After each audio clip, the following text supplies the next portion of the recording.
Vote দিতে হবে। হ্যাঁ ভোট দিলে কি কি পাবেন? আপনি 12টা জিনিস পাবেন। 12টা।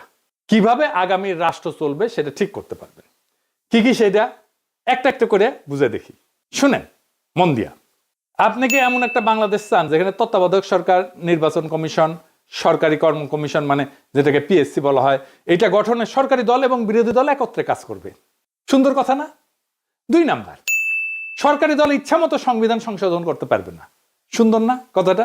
3 নাম্বার, সংবিধানের গুরুত্বপূর্ণ পরিবর্তনের ক্ষেত্রে গণভোটের বিধান চালু হবে। সুন্দর না? আমরা সবাই মিলে ভোট দিয়ে ঠিক করব। 4 নাম্বার, বিরোধী দল থেকে ডেপুটি স্পিকার এবং গুরুত্বপূর্ণ সংসদীয় কমিটি সমূহের সভাপতি নির্বাচিত হবেন বিরোধী দল থেকে। সুন্দর না? যত মেয়াদি হোক কেউ সর্বোচ্চ 10 বছরের বেশি প্রধানমন্ত্রী থাকতে পারবে না। সংসদের নারীর প্রতিনিধিত্ব পর্যায়ক্রমে বাড়বে। ক্ষমতার ভারসাম্য প্রতিষ্ঠার জন্য পার্লামেন্টে একটা উচ্চ কক্ষ গঠিত হবে। দেশের বিচার ব্যবস্থা স্বাধীনভাবে কাজ করবে। সুন্দর কথা না? আপনার মৌলিক অধিকারের সংখ্যা বাড়বে। কি রকম একটা মৌলিক অধিকার হইতেছে ইন্টারনেট সেবা কখনো বন্ধ করা যাবে না, এটাকে মৌলিক অধিকার হিসেবে ঘোষণা দিবে। তার হাসিনা এটা বন্ধ করে দিছিল।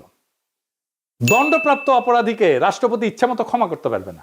ফাঁসি দিলেও তো ক্ষমা করে দেয়, জেল দিলেও ক্ষমা করে দেয়। রাষ্ট্রপতি এবং প্রধানমন্ত্রী ক্ষমতার মধ্যে ভারসাম্য থাকবে। রাষ্ট্রভাষা বাংলার মর্যাদার পাশাপাশি অন্যান্য জাতিগোষ্ঠীর ভাষাও সাংবিধানিকভাবে স্বীকৃত হবে। সব সুন্দর কথা না? 12টা কথা। হ্যাঁ ভোট দিলে সবগুলা পাবেন, এই যতগুলো আছে সবগুলো।